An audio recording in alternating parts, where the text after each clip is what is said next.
ko chalai gan ni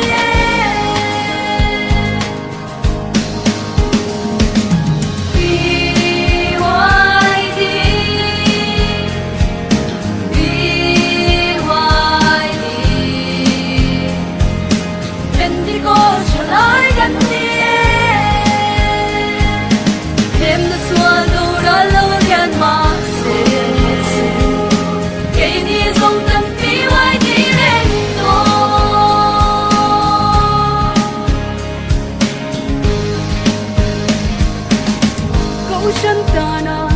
vẫn khơi ngô lệ chẳng ai nung cung xiêm thắt tu lệ mất tiếng sona gần dễ tu đi dân xin cho phóng kịp quang dar tu trở lại gần đi